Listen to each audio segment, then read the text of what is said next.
Hello to all and a warm welcome. Richard Carrier recently appeared on Myth Vision with Alan Adair and Richard C. Miller, talking about his new book and also talking about C Schmidt's work on Josephus, which I've covered in Olson versus Schmidt here.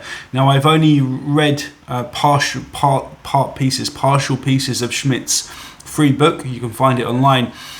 But the following day he released an interesting article on his website exposing CSchmidt Oxford apologetics for the Testimonia Flavianum. So it's a great article, and I knew that this would be coming out. I knew that Richard would be covering this at some point, and it definitely confirms and very succinctly and eruditely strengthens the case that Schmidt didn't really know what he was talking about, and I think Richard has a point here, was just making shit up. And that's very unfortunate because it's Oxford University Press, and this article, it's about 42 pages long if you just transfer it as I did onto a Word document, because I highlighted a few sections that I'm going to go through today, and it's a vicious, honestly, quite a vicious takedown of Schmidt's book. And Carrier, you can hear, is really annoyed at this. And it appears that his new book, Richard Carrier's new book, The Obsolete Paradigm of an Historical Jesus, has not passed peer review. And the reasons for this, he elucidates in that video that was released on the 7th of September on Myth Vision. And it's really I'm not happy about this myself, because the scholarship here circling around Carrier's claims is being attacked. But it is among the best scholarship I've seen on understanding Christianity. Now, this article about the Testimonium Flavianum digs deep. It is quite granular, and it explains a lot of the other analyses. So analyses Richard has talked about before. So the Olson analysis here, which I followed because it's one of the best in showing you how Josephus talks and how the Testimonium just stands out as something that, with the verbiage and so on, not being something that Josephus really ever uses, and the phrases, the terms of phrase and so on, are just not used in Josephus's work. So I'm just going to run through a few of these points here Carrier makes, and this might be a bit of a long video today, hopefully no more than 20 minutes. But just to give you an idea of what he covers, and I've left a lot out, obviously. But Schmidt's purpose here is to show that Josephus actually was writing either, not positively, in a neutral sense, or even mocking Christianity. But this is a complete, this is just a hypothesis Schmidt comes to without evincing any evidence whatsoever, because the Testimonium, as short as it is, actually gives you a fawning and positive review of Jesus and Christians.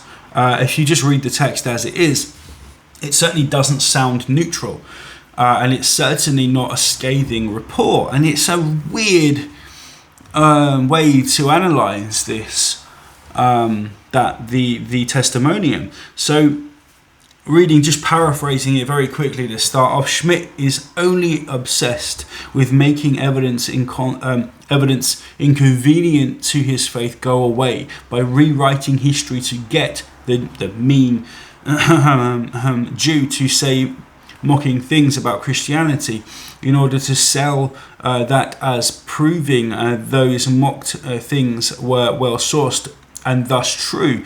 Both stories are just as fabricated and involve similar abuses. I just hummed there because I think if I didn't do that, it might flag YouTube and undersell this video, just to be clear.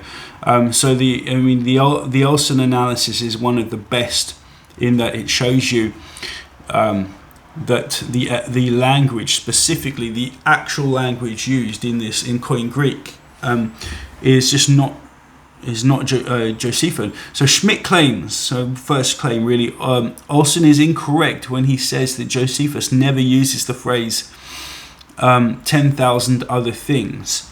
Olson's actual claim here, Ken Olson actual argument which Schmidt never describes regarding the variance in style between Eusebius and Josephus is in the use torta te kai alamuria, and also 10,000 other things, and more specifically kai alamuria, a phrase peculiar to Eusebius and never used by Josephus. Olson did not say this was the case for just 10,000 other things, just alamuria, a common phrase in Greek literature. So here, Olson's actual data, okay, the complete and peculiar idiom kai alamuria has been erased.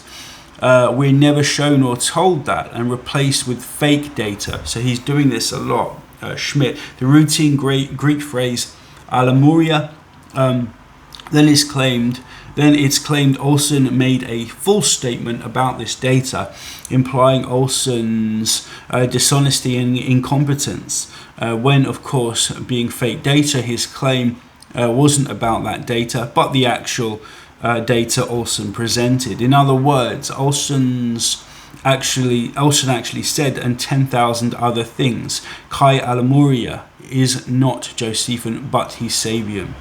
Not that Josephus never used any of these words, so that Josephus never used alamuria is the faked up claim. Olson never said that. He says Josephus never uses kai alamuria, whereas Eusebius loved this phrase and used it many times.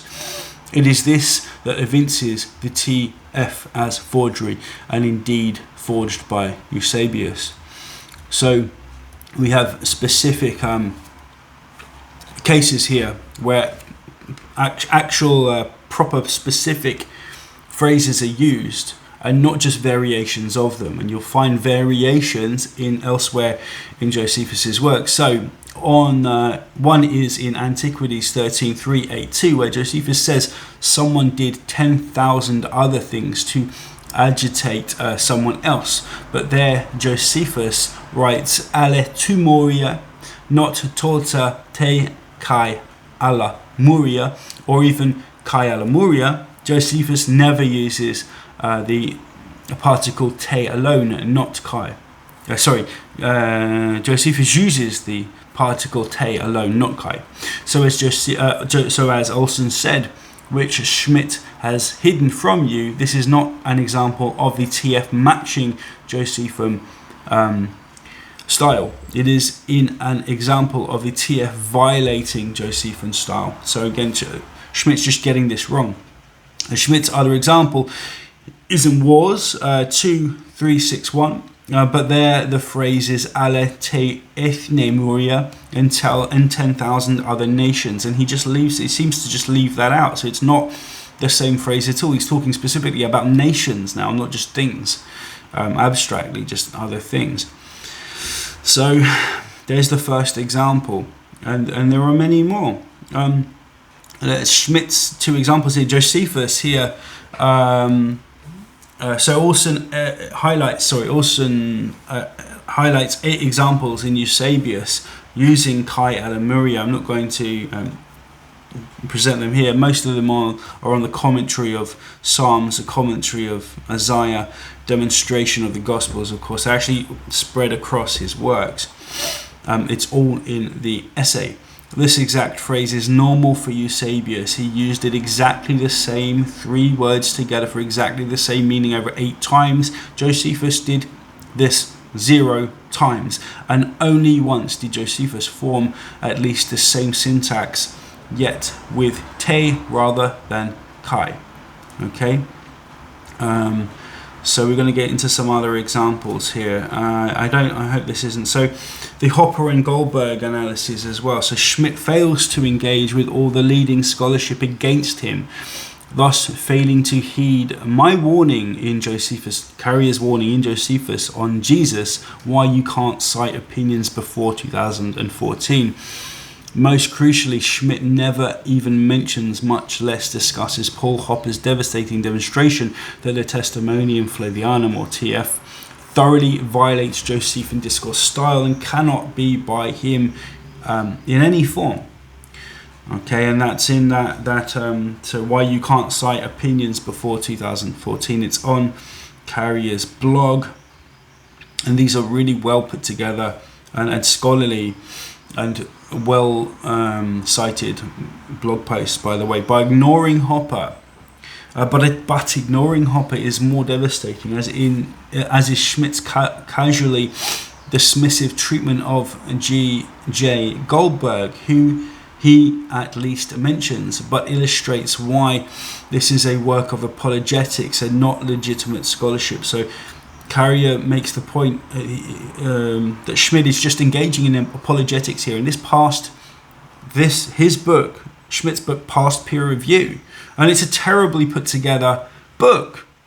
According to all of these sources here and the claims he makes through his work, Goldberg shows that the TF contains 20 points of parallel with Luke 24, all but one in the same order and accounting for all of its content.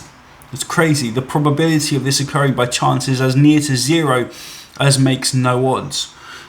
So we have the Testimonium actually looking like a forger, probably Eusebius, came along, was looking at the Emmaus narrative and just thought he would quickly write a small passage that linked to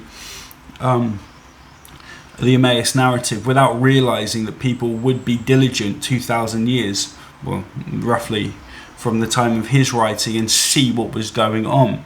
For example, one way Schmidt dismisses Goldberg is with the claim on page 141 and 198 in his book that the Testimonium contains language not used by early Christians, such as the term having the third day, or that Jesus worked incredible or magical deeds, or that he taught men who received truisms, which is not the word, with pleasure, or that Christians were a tribe, all of which are false.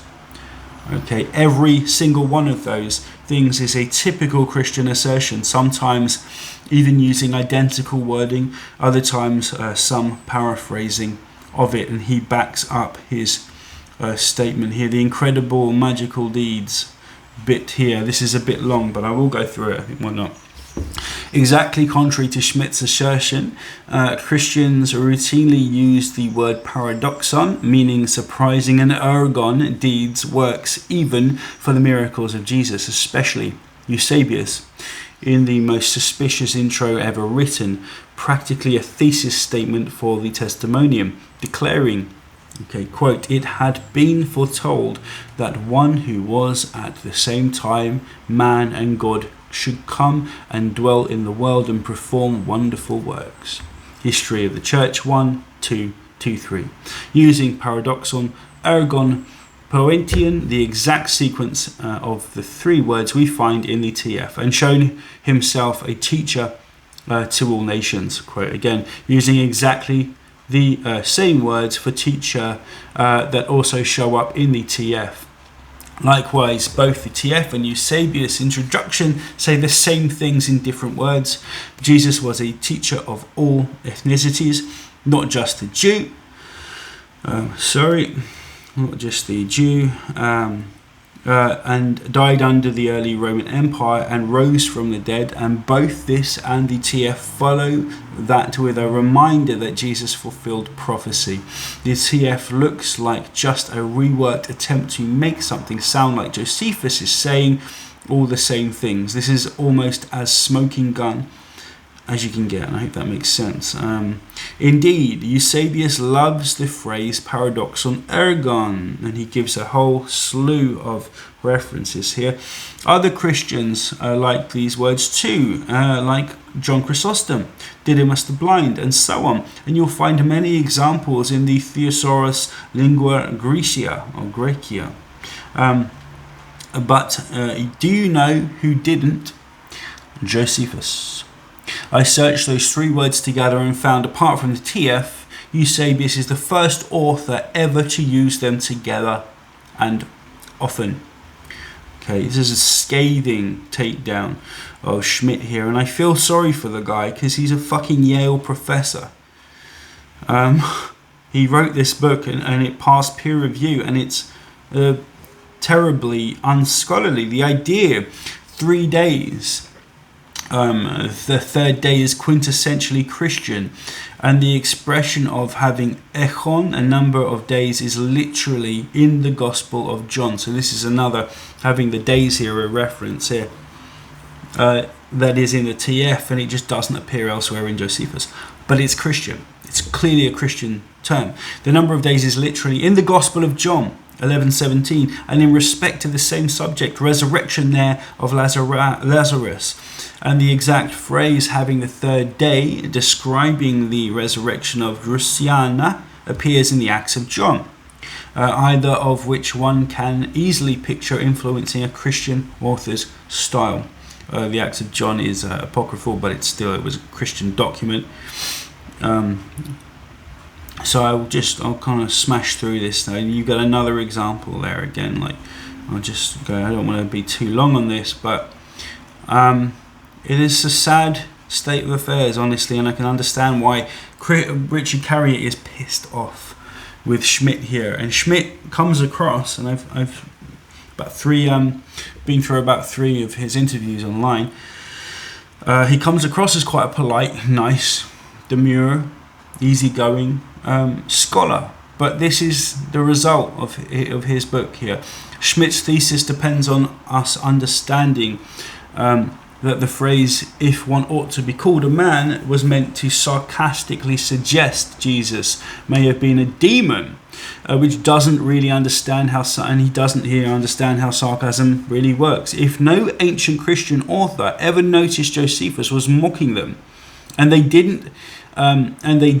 They all took every sentence and the whole composition as praising. How likely is it that Schmidt alone is reading the Greek correctly and dozens of native speakers weren't? So he's saying here, this is Schmidt saying, well, this might have been meant as a mocking in a mocking tone, but Josephus uses mocking tones quite often, but he makes the audience distinctly aware that that's what he's doing. In the Testimonium, you don't get any of that. You just get forwarding and positive terms and endearing statements. If you're going to be sarcastic, it's good to let even if it's subtle, to let your audience know that that's what you're doing. Yeah? And indeed, Josephus does this whenever he's being sarcastic. So this is just nonsense coming from Schmidt here.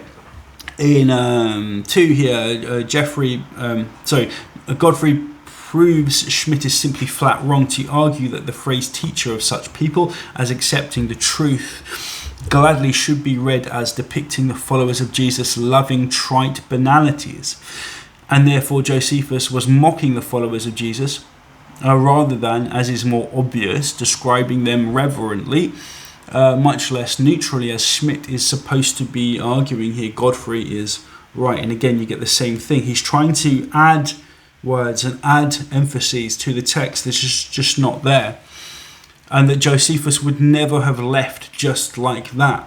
He's not trying to speak in code. He doesn't need to do that. He's writing a history. He will make it obvious when he doesn't like people, and he never does that here. It's just a fawning positive account of Christians, fraudulent account. When these words are used negatively, they are always indicated that way by context. No such context exists here. So we should draw the opposite conclusion, that they are not meant negatively here. as is the case. As is the case, truths never means mockable banalities, not in any author close in time to Josephus, nor anywhere in Josephus, and there is no context to establish such a tense in the TF, as Godfrey explains. And Godfrey in Vridar, he's been through, I've only read about 3 of his articles, he's written 4 or 5 now. Even adding the reception of these truths with pleasure does not signify what Schmidt wants. When the lead suspect in forging the TF, Eusebius, refers to divine pleasure, hedonai thea, to reverently, he is lost for words. In a commentary of Psalms 23, 6, 8, 4, 60, we can tell he means it in a positive sense, and that is clear-cut example of a Christian wording here, using that word in a positive sense. I'm gonna just the wise man thing as well in the TF. The reception is something its author wants you to believe was professed by God, and coming not only from a wise man, but from God's own Messiah. Again, the use of this is clearly positive. This sounds like a positive spin to me. It's certainly not a negative one. It's just a strange way to try and argue. This is probably, I hope, the last attempt to use this as an attestation for Jesus outside of the New Testament. It doesn't make any damn sense. If Godfrey's last entry, so I'm finished soon, he points out that apologetical attempts to argue that a Christian would never place the testimonium where it is always flatter on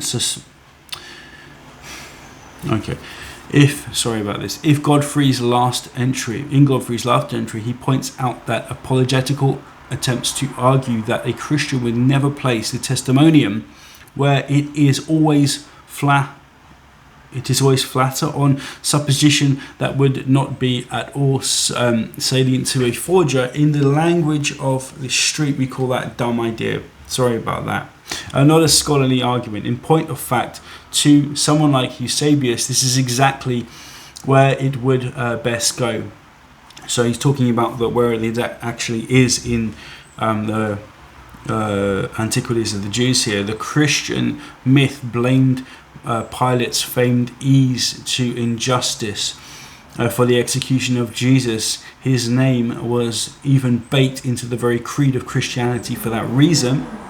And as Hopper proved, the TF exhibits the structure of a Christian creed. Okay, so it's creedal in how it looks.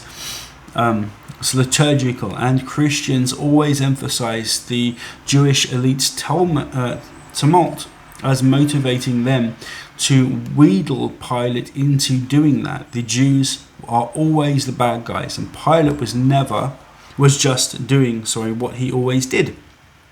He was just working for the Romans. He was sad. He had to wash his hands, blah, blah, blah. So where do you think a Christian would insert this paragraph?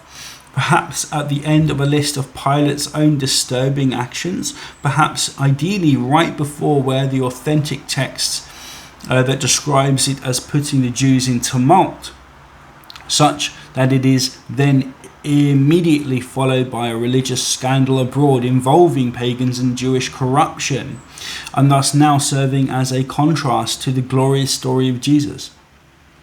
Okay, so you can read it this way. It's possibly the best place to, and it's not the greatest place because I think we know it's all a forgery by now, but it is at least somewhat rational to put it here where Pilate is being mentioned. And then I'll read on. There is actually no more ideal place to insert the TF. The problem is that while this makes perfect sense to a Christian because they have all these assumptions in mind, Jews are always bad and tricked Pilate into killing Jesus, and Christianity thereby threw the Jews into a tumult. they forgot to spell out any of those assumptions in the text. So the next have makes no sense coming from Josephus. Josephus would have to explain why any of this is happening. What exactly about anything he says even explains Pilate killing Jesus. Christians knew this story, but Josephus would not assume his readers did. Likewise, where is the tumult? That's in the Gospels and Acts, which the Christians can just assume as background to anything they write, but not here. What did Jesus teach? Josephus would not leave that a blank, but a Christian could, because they already know this, and they're writing to Christians. And Josephus, Eusebius, would have been writing to Christians, so they would have understood the context. And so I'm gonna just go on. It's a nice article. It's well written, but you can see Carrier is pissed off, and this is the last example. I think it's also the case that Eusebius uses the word tribe hundreds of times. He loves that word. In Josephus, only 11 times, and only 9 relevantly, always in reference to a biological race. Okay, and we know Christians are not a race, not an ideological group. And the phrase tribe of Christians appears nowhere else in the entirety of ancient literature except in Eusebius. So there is damned. This is suspicious. This is very suspicious. When combined with all the other clues and examples of Eusebian authorship, it becomes suspiciously damning. But we never hear of this from Schmidt. He just glosses. Nor do we get a response to it. Schmidt's claim is also self-defeating, because even if we accept the... so this goes into one example here that doesn't fit what Schmidt wants it to.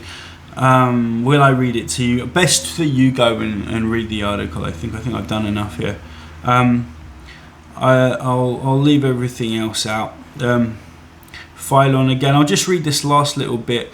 What the real data put back in, with the real data put back in Phylon, this tribe is exclusively a Christian way of talking about themselves. It's even particularly Eusebian. Yet is definitely not how Josephus would have described them. Again, Schmidt presents faked up data, hides the real data, and thereby generates a false result, and all through manipulative wording of his arguments. Apologetics, not scholarship. So I'm just going to leave that there. It's good. It supports, of course, the video that I made a few weeks ago now. I instantly smelt a rat when I started to see Schmidt's treatment of the Testimonium.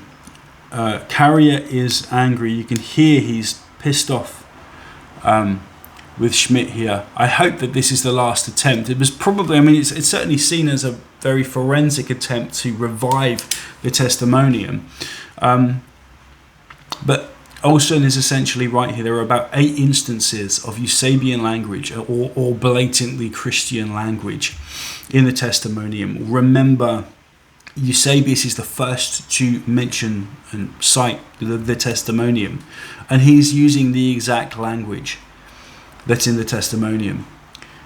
He uses the exact language in other places, so it's impossible to walk away, if you're being fair and honest and balanced, with any other conclusion than that the Testimonium is a fraud. And I'll leave that there. Take care.